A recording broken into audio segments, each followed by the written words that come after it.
No, it's much different. You're laid back, and that's good. This is not really exactly laid back, but it's pretty laid. So we had to win Pennsylvania, but it started off with Ohio, big, big victory. And the one I like to tell is Texas, Georgia, and Utah, right? Because they started off about 2 months before the election. Now, you just don't lose Texas as a Republican, right? You don't lose.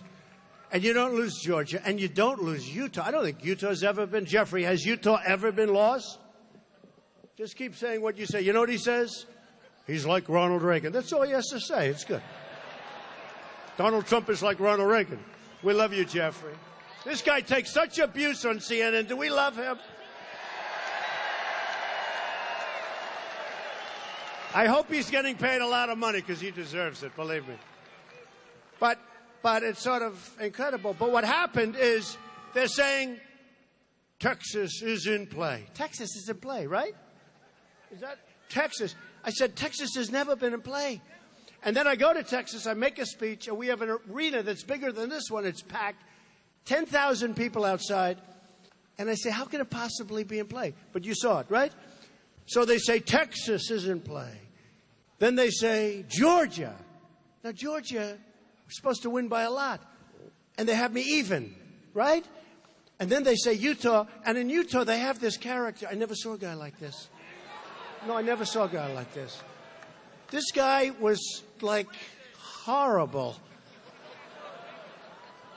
And they said, the third-party candidate looks like he's got Trump in trouble. And my wife looks at him and says, you're not going to lose. She knows more than these dishonest people. And they knew it. They knew it. They knew it. So what happens, you know what happened, because you watch it. They had a record audience, the biggest they've ever had. And it opens. The polls open. And now they're closed. And now they go on live all over the country, really all over the world. And the first thing they do, Texas has gone to Donald Trump. I said, what happened? I thought I was... And they always started off with, we have breaking news, right? We have breaking news, like, you know, about 12 seconds after the show up. This is a state that I was supposed to be, like, go late in the night. We have breaking news. Texas has gone to Donald Trump. I said, man, that's good because I'm a little worried, you know. That's why nobody believes these people.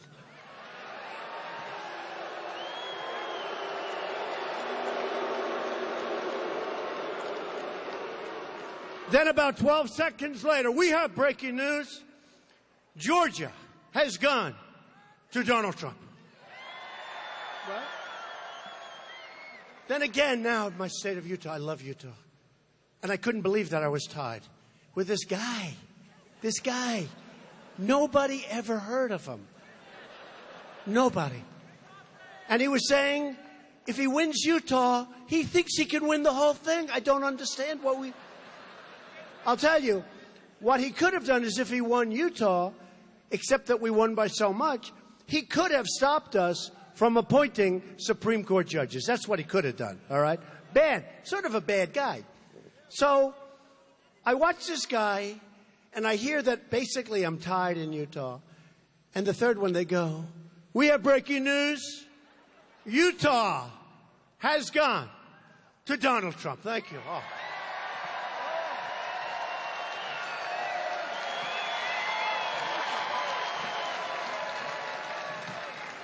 I would have lost Utah. So now I have these three that are like solidly, I mean, we won by Utah. Did you see how many points I won by Utah? This thing wasn't even close, like massive, right? He said huge. They were all huge. Okay, then they go to Ohio, then they go to Iowa, where I just appointed the great governor of Iowa, Terry Branstad, the longest serving governor in our country's history, 24 years almost, to the ambassador to China. He loves China. That's nice. He loves China. In fact, whenever I speak in Iowa, he goes, this is for years. Donald, would you do me a favor? Please don't say anything bad about China. So what? And I didn't. But I just appointed him ambassador to China. He's going to be an amazing representative. He likes them, and they like him. They like him a lot, and he likes them a lot. So now we start talking, because I was expected to win Ohio, but not by nearly as much. I was expected to win Iowa, but not by over 10 points. Nobody wins Iowa. So this is like a good story, because when my kids told me about the exit polls, which were nonsense, I sort of thought in my mind, well, I can't work any harder, so I don't feel that bad. I still felt bad. Don't worry about it. Until the real polls opened up, right? So then we go down to Florida, and we start. And we're sort of leading, and we're leading, and we're leading, and we haven't even gotten to our area, and boy, do we love the Panhandle, right? And we're leading a little bit, just a little bit. And then they go on the air, the opponents. We will win the state of Florida. The guy said, some guy, I'd never even heard of this guy. He said, we will win the state of Florida. And I said, wait a minute, I'm leading by a little bit, and my voters haven't even been caught on yet, right? He knows what I'm talking about. So all of a sudden, they have another consultant come out. They probably paid this guy $15 million for destroying her campaign, right? These consultants are the worst. By the way, you know, in the old days, if you spend less money and win, that's a good thing, not a bad thing. That's a good thing. I spent much less money. We spent a fraction of the money and won. You know, I'd have these guys saying, Hillary Clinton has spent much more money than Donald Trump. And when I say much more, I'm talking seriously. And then they say much more money than Donald Trump. And Mr. Trump is ahead by 1 point, but he hasn't spent enough money. I'm saying they're scolding me. I've spent less money and I'm ahead. No, remember this for the kids in the audience. If you can spend less money and win, that's a good thing, not a bad thing. Okay, good thing. So we go to Florida, and all of our people are out saying how they're going to win Florida. And they're saying, we have no doubt. One guy said, we have no doubt we're going to win the state of Florida. And then there was a story about all the buses, you know, because they had this unlimited money. And they had buses lined up all over Florida. And you know who used the buses? My people. They got into the buses and they said, go ahead. And they were all people with the red hat, make America great again. So, because the bus driver doesn't care. He just wants to know, are the seats all full? Yeah, let's go. Well, they don't care. Thank you for those buses. So they're going to win Florida, according to her pundits and her geniuses and her pollsters. We have breaking news. Donald Trump has won the great state of Florida by a lot. Right?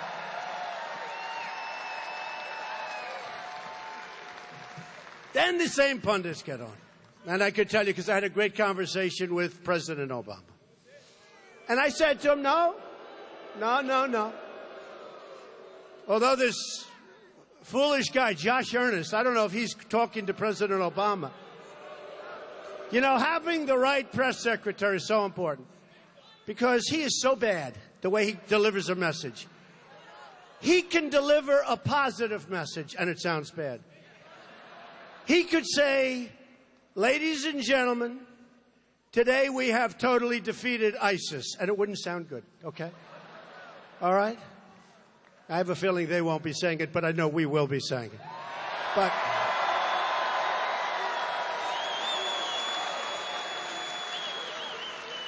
But the president's very positive, but he's not positive. And I mean, maybe he's getting his orders from somebody else. Does that make sense? Could that be possible? But I said, when do you think you lost, we won? And I will say this, look, from everybody's standpoint, when Ohio came out with those huge numbers, when Iowa came out with those huge numbers, and then huge, and then we won Florida. So, now the pundits go out again, and they're talking about the great state of North Carolina. We love North Carolina, right? The great state of North Carolina. So they say there's no way. You have to see how much more money they spent than us. Oh, but those buses were comfortable for our people. You have to see how much money they spent in North Carolina. And they said, North Carolina, you got to understand, I've won like everything now, right? I'm just running. South Carolina was great. So I have Texas and Georgia and Iowa and everything. Now we're coming up. And Ohio, big state. And that was the other thing. You cannot win as a Republican unless you win Ohio. Remember that? And then we won Ohio. So it's looking good.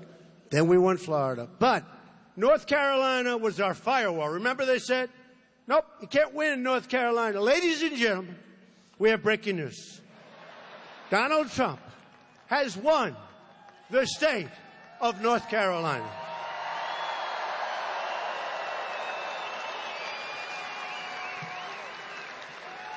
And now you see these absolutely terrible, terrible, destructive people. They're getting a little nervous. They're getting a little nervous. John King, nice guy, he's got the map. He's good with the map. But his hand is starting to shake. You know, it's got... Oh, my God. Oh, my God, he won. Because remember they said before the election, there is no path to 270 for Donald Trump. Oh, but there's a path to 306, but there's not. So his hand is... So now we win North Carolina. And now we get up to Pennsylvania. We are just doing great in Pennsylvania. In fact, I won it twice, right? I won it twice because I won it. And then we had this scam operation. Let's ask for a recount. We won it again. We won Wisconsin. We won Michigan. No, I love it. I hope somebody else asks for a recount because I love winning. You know, we'll win it 3, 4, 5 times. Actually, they did a full recount in Wisconsin. And I received 138 votes more. Me, I got more votes. Scam. Remember I told you it's a rigged system, right? It's terrible. And not rigged for us, believe me. The other way around. So now we come up to Pennsylvania, and they don't want to put it. But I see we're going to win. In fact, I start doing interviews, because if we win Pennsylvania, it's over, right? So now I'm doing interviews, because it's at 99%, and there aren't enough votes for them to even come close. So people are saying, you can't do interviews now. I said, why not? There's no way. There's no way. So I started doing interviews. I felt very comfortable. They just didn't want to do it. But what happened? Now you watch John King. The hand is shaking, quivering. Ladies and gentlemen, Donald Trump has won Wisconsin. Now that wasn't supposed to happen, right? Then he goes, oh, you could see he's like getting ready to throw up all over the... Ladies and gentlemen. Then they go, we have breaking news. And I kept waiting for Pennsylvania. But why wait for Pennsylvania? Because they said, ladies and gentlemen, Donald Trump has won the state of Michigan. Now they're going, whoa, whoa. Now, Wisconsin hasn't been won for 38 years. Michigan hasn't been won for about that or longer. I mean, it's like crazy. And I love Pennsylvania, but we didn't even need you guys. Isn't that terrible? Because they waited so damn long. They took all of your glory away, right? Rob Gleason did a great job, and David did a great job. Great job. Great job. David and Rob, what a job. So now we win the state of Pennsylvania, and it's over. It was an amazing, I'll tell you what, it was an amazing evening. And the people on ESPN, sports people, they said it was the single greatest event they've ever seen. They've seen football and baseball and boxing, and they said it was the greatest. So I just want to thank the incredible people of Pennsylvania, okay? Thank you. Thank you very much. Thank you. Incredible people. Unbelievable people. And in 4 years, we're going to win it by even more. Let's ask you something. All right? By even more. All right. Let's get back on the subject of jobs, right? Because, you know, that's what we're here for. Enough with this stuff.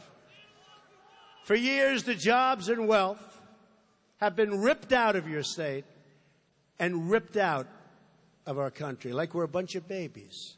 Foreign powers have gotten rich, bleeding America dry, because we have people that don't know what they're doing, or worse than that. And our politicians stood by and did absolutely nothing. And that is now all about to end, and it's going to end quickly. The era of economic surrender is over. You, the people of Pennsylvania, are finally going to have a champion that fights for you in the White House. Because from now on, it's going to be America first. Remember that. People talk about how we're living in a globalized world, but the relationships people value most are local. Family, city, state, and country. Local, folks, local. There's no such thing as a global anthem, a global currency, or a global flag. Do we love our flag? Do we love our flag?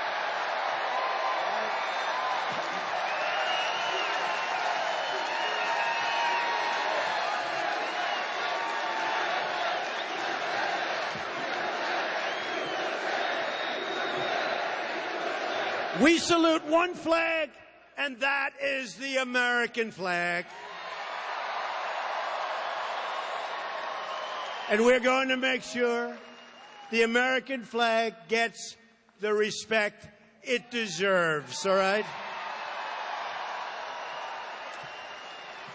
You know, when I watch the news at night and I see these punks burning the flag and stomping on it and burning another one and stopping. No good, no good. We're gonna maybe have to do something about that. What do you think? Yes?